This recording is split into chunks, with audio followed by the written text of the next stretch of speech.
I'm excited to bring you the next installment of Tora's story. If you missed the prologue episode, you may want to go back and hear the tale of her birth.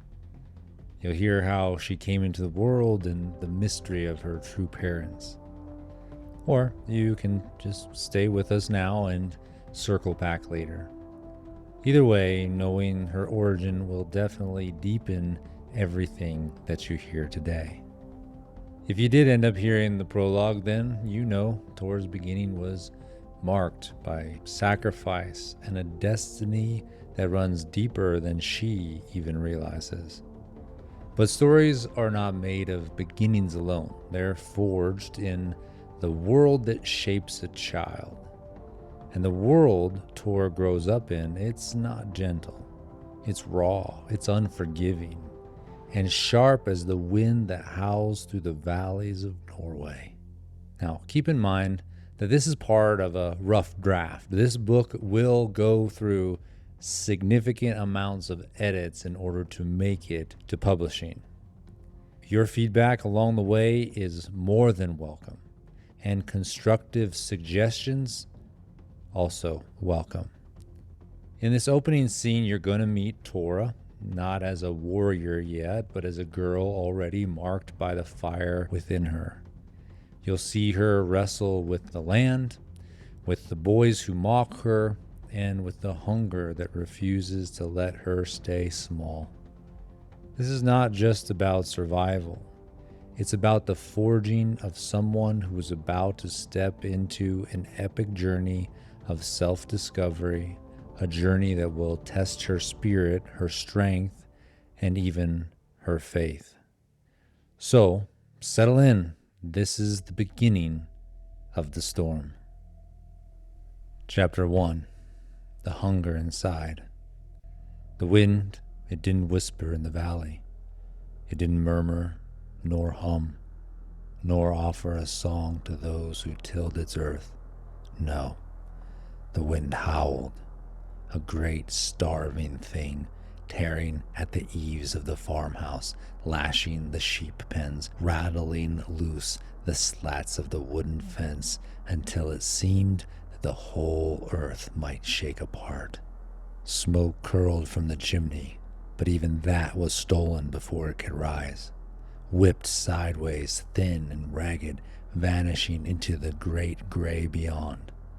The air hung thick with the scent of peat smoke and salted fish, of damp wool and the sweat of toil. The stench of survival, clinging to the wooden beams, pressed deep into the furs, buried beneath the dirt of long, unyielding winters. The land did not yield. It did not give.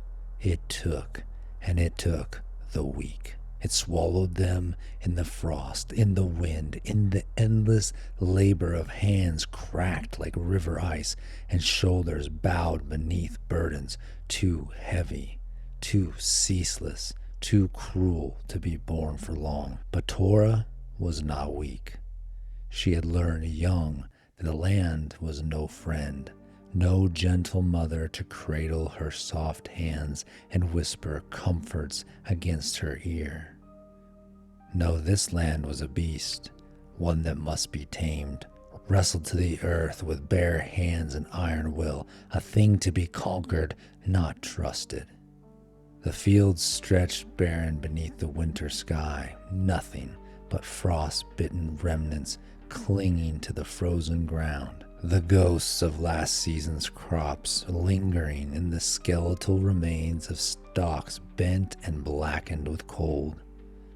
The sheep, huddled and shivering, stood silent as tombstones, their wool stiff, their breath rising in slow, steady plumes. And there, Tora, hauling water from the well, her breath misting before her, her fingers raw, red from the rope's bite. No fur-lined gloves, no softness to shield her from the cold.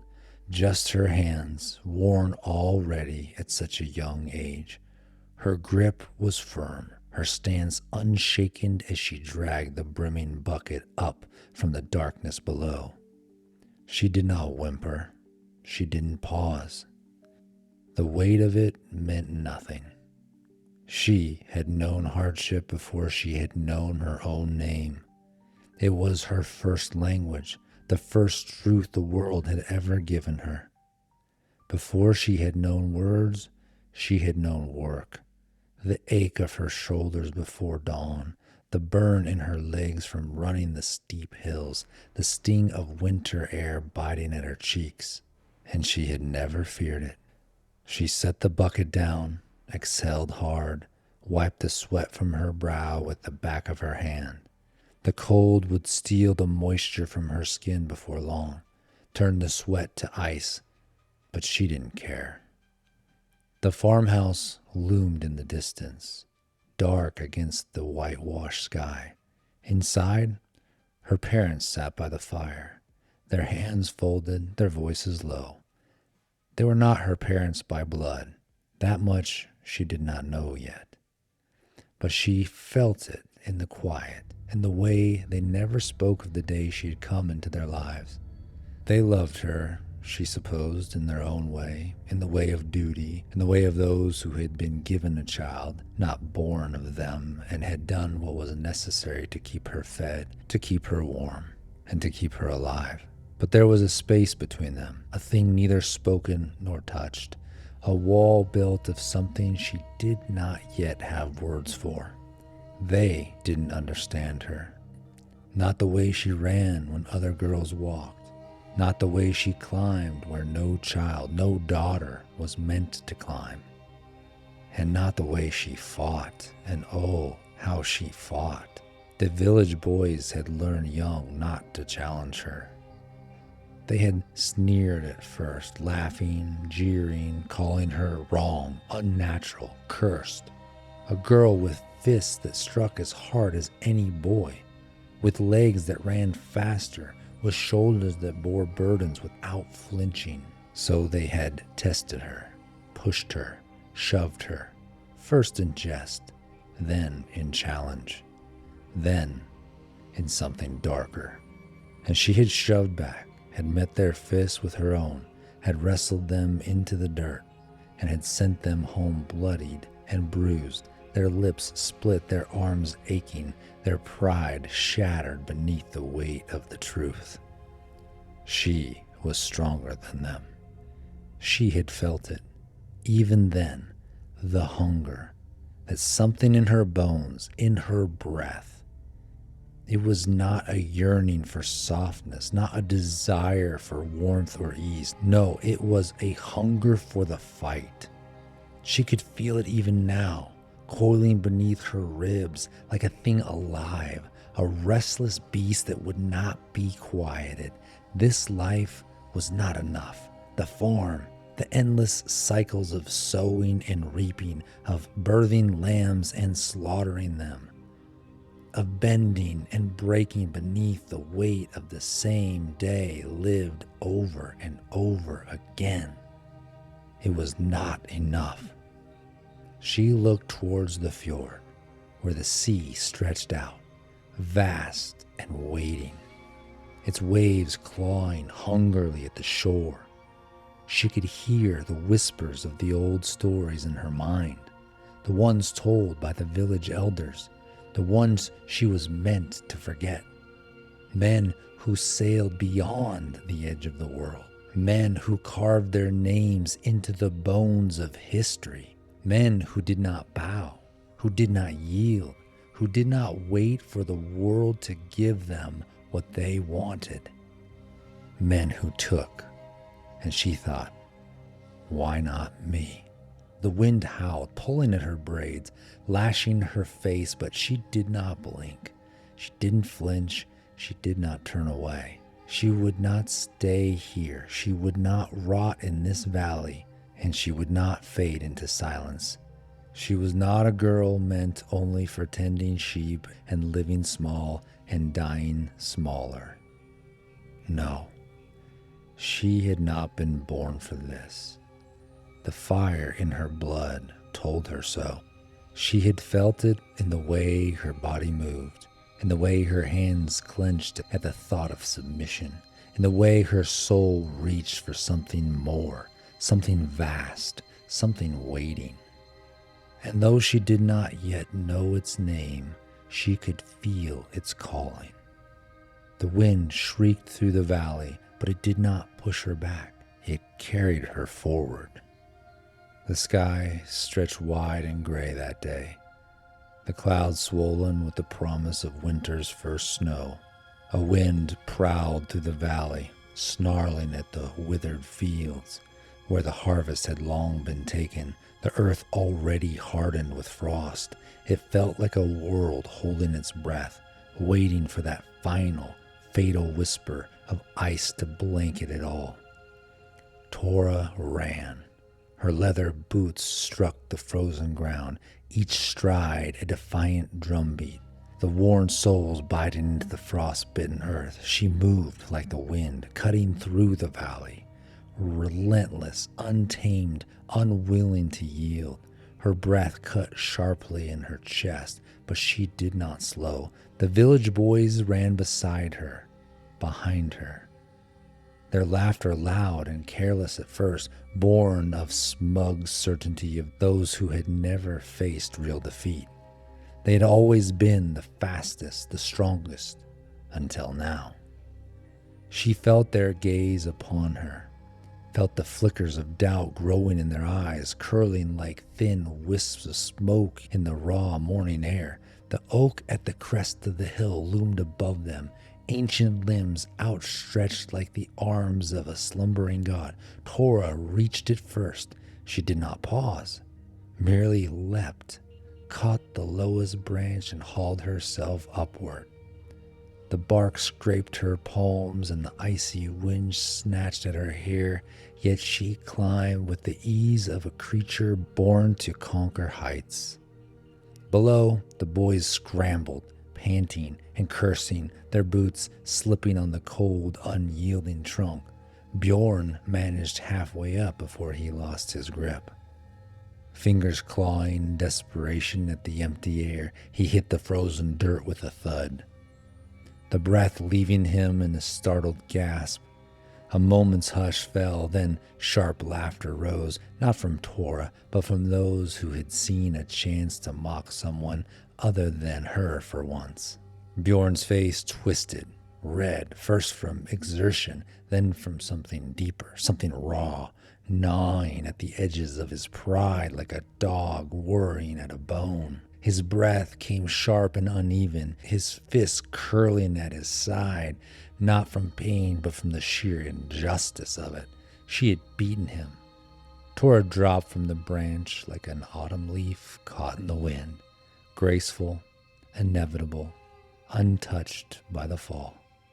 Her boots struck the frozen earth, knees bending to drink in the impact, and she rose in the same breath, unbothered, unbowed. Dust and frost curled at her ankles, the wind tugging at her cloak as if in silent applause. She stretched her fingers as if shaking off nothing more than the chill, as if the climb had been a mere amusement, not a contest that she had already won.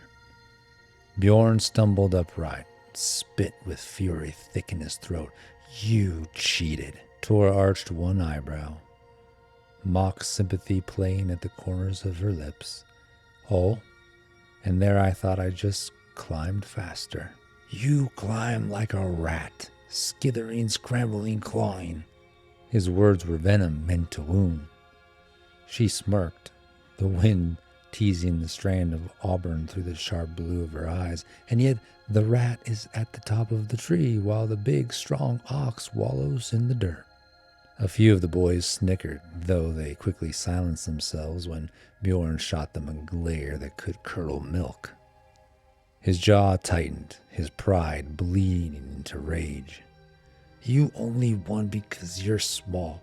You climb like a squirrel, like a gnat." Tora clicked her tongue, feigning disappointment. "Bjorn, if you're going to compare me to animals, at least choose one that doesn't get shooed away so easily." She folded her arms, tilting her head. "How about a hawk? That sounds better, don't you think? Or maybe a wolf." Or are those too threatening for you? Bjorn scowled. His whole body wound tight with humiliation. I'd like to see you try that in a real battle, he muttered darkly. She took a step closer, her voice dropping, her grin sharpening like the edge of a newly wet blade. Give me a sword and a reason, Bjorn, and we'll see who's left standing. The air between them crackled, thick with something unsaid, something waiting, something inevitable.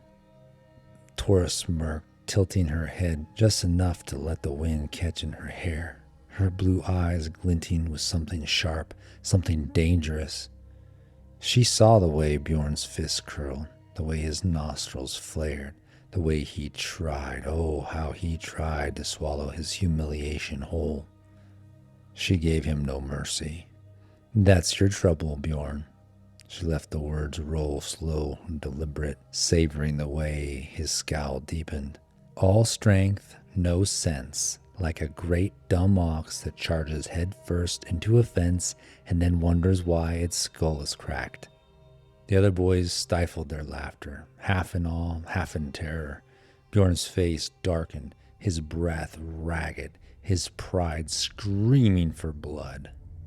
And then he lunged. The shove came hard, sudden, unrelenting, not a test, not a jest, but a statement. Bjorn's palm slammed into her shoulder, his strength behind it like the swing of a hammer. She staggered, boots slipping on the frost. Hardened ground, balance lost in the cruel weight of Bjorn's shove. The frozen earth rose to meet her like an unforgiving foe, her heel catching on the uneven dirt, her body pitching backward. A sharp gasp tore from her throat as she hit the ground hard. The breath jolted from her chest. Ice-bitten soil scraped her palms. The sting was sharp, immediate, her fingers digging into the cold earth to steady herself. A breath shuddered through the boys, a single waving exhale misting in the cold, their bodies strung tight between instinct and fear. A flicker of hesitation. Step in, stop him, or let Bjorn carve one more lesson into Tora. Bjorn, one of them said with uncertainty. They had seen him fight before, seen him bloody noses and blackened eyes, but this was different. Tora didn't stay down. She rose, slow, steady, like something unavoidable as the tide before a storm. Frozen dirt fled from under her boots, breath visible in the cold, her knuckles flush against the tundra for leverage. Everything in her movement spoke of warning, like a storm gathering beyond the horizon, silent but seething, the air thick with the promise of its arrival. No escape, no mercy, only the certainty that when it broke, all would be forced to bow or be swept away. Bjorn smirked, triumph, licking the corners of his mouth. What's wrong? Can't take a fall? She met Bjorn's eyes, and in hers there was no fear, only fire. Her eyes burned like winter's edge, sharp and glacial, the color of deep fjords under a storm-lit sky, bright, cold, and unyielding. She answered with a shove of her own. The laughter died on their lips. Bjorn staggered back, his boots skidding. He caught himself, but not before, his face twisted with something darker than mere anger, something wounded, humiliated, determined to restore his pride. Then the fists flew. She did not know who struck first. Perhaps him, perhaps her. It mattered as much as the first drop of rain in the storm. The fight had begun long before this moment, long before fists met flesh and knuckles split skin. It had begun in every glance, every whispered slight, every time she had refused to bow. The first blow caught her ribs, sharp as an iron-tipped arrow, driving the air from her lungs. She staggered but did not fall. The earth shifted beneath her heels, but she planted them firm, braced against the storm. She tasted blood, metallic and bright on her tongue, and grinned through the sting. Bjorn swung, but she was faster. Her fist crashed into his jaw, snapping his head sideways, his breath tearing from his throat in a struggled grunt. The boys hesitated just for a moment, just long enough to feel the first creeping vine of doubt curl around their spines. Then they surged forward. A body lunged at her. She twisted low and quick, seized an arm, and sent him sprawling, the impact shaking the frost-bitten dirt. Another boy reached for her, too slow. She ducked, sidestepped, lashed out, her elbow catching him hard in the ribs. A curse, a gasp. The air swirled heavy with the sting of sweat and blood, and the sharp bite of the earth, and the crackling heat of unrelenting wrath. Bjorn came again, his rage a hammer swinging wild, but she was the wind, between the blows, slipping, striking, unrelenting. Her next strike buried deep in his gut, and he crumpled to his knees, gasping, wheezing, his strength stolen. But there was no pause, no moment to savor it. They came at her, all at once, not one by one, but as a writhing mass of fury and wounded pride. Hands grasped for her, fists swung, curses flew, but she was something else entirely. She did not fight them. She became the fight. A blur of tangled limbs and breathless movement, raw defiance carved into every strike, every shove, every step that refused to give way. They tried to drag her down, to pin her, to remind her what she was supposed to be. But Tora was not what they wanted her to be. She was something greater, something they had never seen before, something they feared without knowing why. And in the end, they fell, one by one. They crumpled, gasping in the dirt, sweat-matted hair falling over bruised brows, fingers pressing against aching ribs, scattered like leaves torn from the boughs in the first howling breath of winter. Tora remained standing, blood on her lip, fire in her veins, breath sharp as the wind that scoured the valley. For one breathless moment, she felt it. The wild exhilaration, the raw, unshackled power, the unshaken certainty that no force on earth could ever bend her. She was the storm that would not break, the fire that would not die. And they knew it. Then she turned and saw her parents. They stood at the edge of the field, silhouettes carved from ice and disappointment, their eyes reflecting neither pride nor admiration, but something that made her stomach drop. Their gaze held no warmth, only a deep, weary shame, as though what she had done was not glorious, but unnatural, as though her victory had revealed something monstrous within her. Her hands, still clenched into fists, felt suddenly foreign. She had not meant to prove she was some freak of nature, only that she could stand her ground. But in their eyes, she saw no understanding, only a silent reproach. That stung more than any bruise on her skin. She could already feel the whispers creeping through the cold, embedding themselves into every crack of frozen earth. Cursed, unruly, wrong. She had fought for something she couldn't yet name, for respect, for the right to exist as she was. And yet here she stood, feeling more alone than ever. The fight was over, but the war, she realized, had just begun. Tora's story reminds us that the fiercest battles, they often begin before anyone notices we're fighting at all. She didn't wait for a grand stage or a legendary raid to prove herself. Her proving ground was the frozen dirt. The ropes that cut her hands and the sneers of those who doubted her. Every day was a test for her. Every hardship became a teacher, as we will see as the story continues. Her journey is a lot like ours. It's a journey of self-discovery, of finding out who we are. And some of the greatest teachers in our lives are hardships, and we learn the most valuable lessons through tough times. Tora's story reminds us that there is something deep within each of us, a gift, a calling, a longing.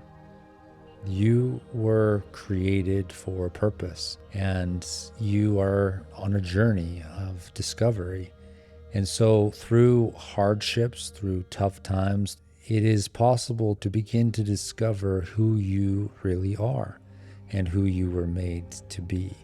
And so for Tora, she is beginning to get a hint of the fact that she's different, that maybe she doesn't belong to this fjord, to this valley, and there's something that's waiting beyond. We get a hint of that as she looks out into the vastness of the sea and longs for what's beyond.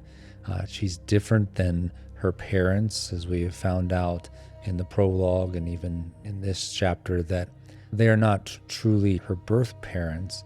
And so she's beginning to understand there's something different there. She is inching closer and closer to discovering who she is. And the first book in this series really is her finding out and figuring out who she is, and the people that she meets along the way, the value that they add to her life as she's leaning into who she realizes that she is. And so in this first chapter, you get a little taste of the world that she lives in, that the valley and the wind, it's alive, and it is in many cases in opposition to not just her, but to everybody that lives there, but that somehow maybe the wind is actually on her side.